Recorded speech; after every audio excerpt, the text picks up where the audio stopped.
Assalamualaikum warahmatullahi wabarakatuh dan selamat pagi. Bertemu lagi dengan Ibu pada pelajaran IPA terpadu di kelas 7, masih di bab 1 pertemuan keempat dengan submateri besaran turunan. Tujuan pembelajaran kita hari ini adalah tentang memahami atau menentukan konsep besaran turunan dan menentukan macam-macam besaran turunan serta satuannya, kemudian melakukan pengukuran besaran turunan. Selanjutnya, tolong kalian perhatikan pertanyaan yang ada pada tampilan ini. Apakah ada perbedaan saat mengukur luas kertas dan saat mengukur luas daun? Ibu yakin kalian sudah pernah mengukur luas kertas dengan cara langsung mengalihkan panjang dikali lebar kertas sehingga didapatkan luasnya. Sedangkan bagaimana mengukur luas daunnya? Nah, jawabannya, mengukur luas daun tentunya tidak bisa langsung mengalih panjang dan lebar karena bentuk daun itu tidak teratur, berbeda dengan bentuk kertas. Cara mengukur luas daun ada caranya tersendiri ya. Selanjutnya, yang kita pelajari hari ini adalah tentang besaran turunan. Pada pertemuan sebelumnya kita sudah mempelajari apa itu besaran. Ingat ya, segala sesuatu yang bisa diukur itu disebut dengan besaran. Dibagi menjadi dua, ada besaran pokok dan besaran turunan. Besaran pokok sudah dipelajari juga pertemuan sebelumnya dan Ibu yakin kalian sudah hafal ada 7 macam besaran pokok. Selain dari 7 besaran pokok itu, maka besaran itu disebut sebagai besaran turunan. Yang dimaksud dengan besaran turunan di sini adalah besaran yang diturunkan atau dijabarkan dari besaran pokok. Dengan kata lain, besaran turunan itu adalah turunan dari besaran pokok. Contohnya di sini adalah kecepatan. Kecepatan itu didapat dengan membagi jarak atau panjang dibagi dengan waktu. Jarak dan waktu adalah besaran pokok, sehingga kecepatan disebut sebagai besaran turunan karena turunan dari besaran pokok. Selanjutnya, ini perhatikan tabel besaran turunan dan penjabarannya atau diturunkan dari besaran pokok. Masing-masing bisa kalian lihat. Selain 10 contoh besaran turunan ini, masih banyak contoh besaran turunan yang lain. Nah, kalian bisa perhatikan pada tabel ini, silahkan kalian pelajari. Yang pertama adalah luas. Luas adalah contoh besaran turunan. Karena apa? Karena luas diturunkan dari dua besaran pokok, yaitu besaran panjang.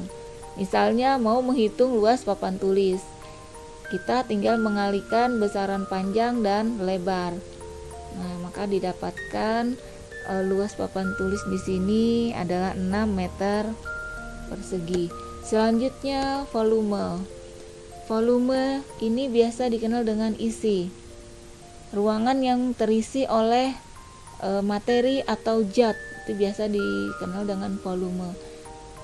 Volume benda yang lebih besar biasanya dapat menampung materi atau zat yang lebih banyak, dan sebaliknya, jika volume benda itu kecil, maka materi atau zat yang terisi juga akan lebih sedikit.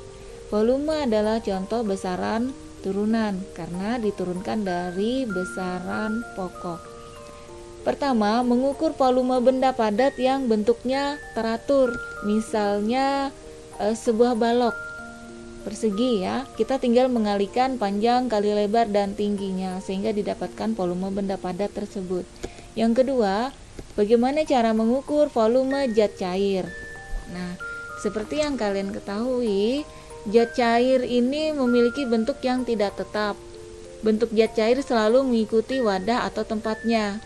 Oleh karena itu, jika zat cair dituangkan dalam gelas ukur seperti pada gambar ini ya, zat cair atau air diisi pada suatu wadah, wadahnya gelas ukur. maka ruang gelas ukur yang berisi zat cair sama dengan volume zat cair tersebut. Jadi volume zat cair dapat dibaca pada skala sesuai ketinggian zat cair pada gelas ukur tersebut. Jadi kita mengetahui dari gambar ini volume zat cairnya ditunjukkan dengan angka 100 ml. Selanjutnya, bagaimana mengukur volume benda padat yang bentuknya tidak teratur? Contohnya pada gambar ini adalah batu. Batu adalah benda padat tapi bentuknya tidak teratur. Ada beberapa langkah untuk bisa mengetahui volume benda padatnya. Kita dengan menggunakan gelas ukur yang diisi dengan zat cair dengan ketinggian tertentu, misalnya 50. Jadi volumenya adalah 50, volume pertama.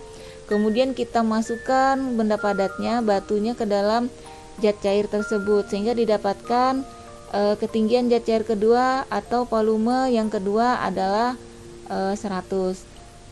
Jadi cara menghitung volume benda padatnya, kita hitung selisih antara volume akhir atau volume kedua dikurang dengan volume air pada ukuran yang pertama, yaitu 50, sehingga didapatkan jumlah volume benda padatnya 100 dikurang 50, yaitu 50 ml.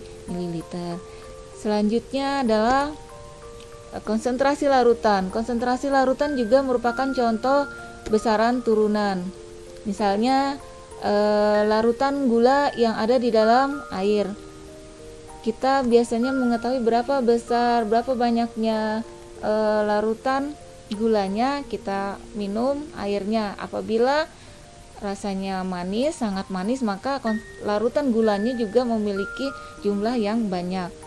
Tapi selain dengan meminum atau mencicipinya, kita bisa mengetahui berapa besar jumlah larutan di dalam zat cair tersebut dengan menghitung konsentrasi larutan. Konsentrasi larutan didapat dengan cara membagi massa terlarut dibagi dengan volume larutan. Jadi kita bisa mengetahui berapa jumlah larutan gulanya dalam zat cair tersebut. Selanjutnya laju pertumbuhan. Laju pertumbuhan juga merupakan contoh besaran turunan. Bagaimana kalian dapat membandingkan misalnya pertumbuhan jagung yang satu dengan jagung yang lainnya? Nah, kita bisa mengetahui laju pertumbuhannya dengan membagi pertambahan tinggi jagung dengan dibagi selang waktu pertumbuhannya, maka didapatkan jumlah laju pertumbuhan yang merupakan contoh dari besaran turunan, contoh dari besaran pokok. Nah, Ibu kira materi hari ini cukup sekian. Ibu harapkan kalian paham. Kegiatan refleksi cukup kalian jawab, tapi tidak usah ditulis ya. Nanti ada tugas tersendiri Ibu kasih kalian di file tugas.